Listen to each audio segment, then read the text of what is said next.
सबको जय मसीह की। मैं जसपाल एक बार से फिर आप लोगों के सामने परमेश्वर का वचन लेकर उपस्थित हूँ। आज का मेरा टॉपिक है निरंतर प्रार्थना। पहला थेसलोनिया अध्याय 5 वचन 17 में परमेश्वर का वचन कहता है, निरंतर प्रार्थना में लगे रहो। क्या सचमुच हम निरंतर प्रार्थना में लगे रहते हैं? आज हम दो कैटेगरी के लोगों के बारे में बात करेंगे प्रार्थना के विषय में। जैसे मैं एक वचन पढ़ रहा था कि भजन संहिता 86 का 6, भजन संहिता 86 का 6 लिखा है, हे यहोवा मेरी प्रार्थना की और कान लगा और मेरे गिड़गिड़ाने को ध्यान से सुन। हे परमेश्वर, हे यहोवा मेरी प्रार्थना की और कान लगा और मेरे गिड़गिड़ाने को ध्यान से सुन। क्या ये शब्द हमें कहने की जरूरत है? परमेश्वर के और हम ध्यान कब नहीं लगाते? जब हम परमेश्वर की आवाज़ सुनने को बंद कर देते हैं, जब हम परमेश्वर के वचन से दूर हो जाते हैं, जब हम परमेश्वर में दिए हुए वादों पर भरोसा नहीं रहता, हमारा विश्वास नहीं रहता,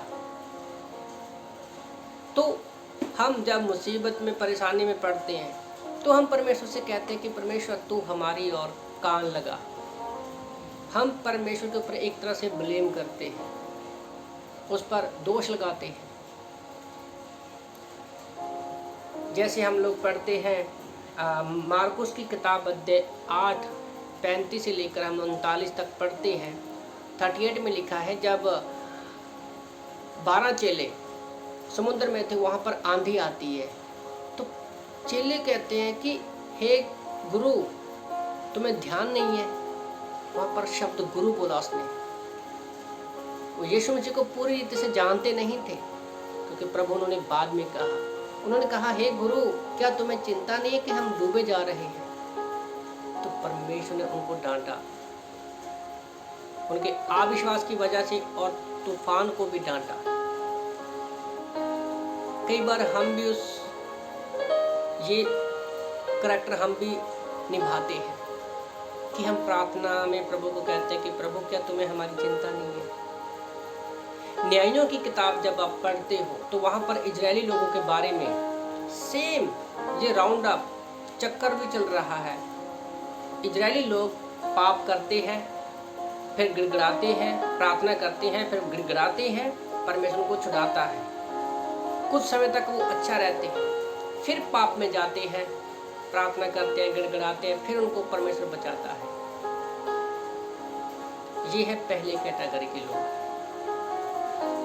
दूसरी कैटेगरी में आता है दाऊद जब ये भजन लिख रहा है, भजन संहिता 86:6 में 86:6 में, कि परमेश्वर मेरी प्रार्थना की और कान लगा। वो ऐसा व्यक्ति था जो निरंतर प्रार्थना करने वाला व्यक्ति था। वो भाग रहा है साउल से राजा बनने के बाद भी। उसकी लाइफ को देखकर हम कह सकते हैं कि हाँ, वो कंटिन्यू निरंतर प्रार्थना में था। उसने साउल को नहीं कहा, जो उसको सताते थे उनको नहीं कहा, उसने परमेश्वर से कहा, परमेश्वर तू मेरे गिड़गिड़ाने के ऊपर ध्यान लगा। और याद रखो, ये दूसरी कैटेगरी के लोग हैं। हमें दाऊद ने जैसे प्रार्थना किया कि परमेश्वर मेरी प्रार्थना की और कान लगा और मेरे गिड़गिड़ाने को ध्यान से सुन, तो ये परमेश्वर पर भरोसे के साथ, विश्वास के साथ उसको वो प्रार्थना करता है। तो हमें भी निरंतर प्रार्थना में लगे रहना है, क्योंकि परमेश्वर हमारी प्रार्थना को सुनने वाला और उत्तर देने वाला है। आमीन।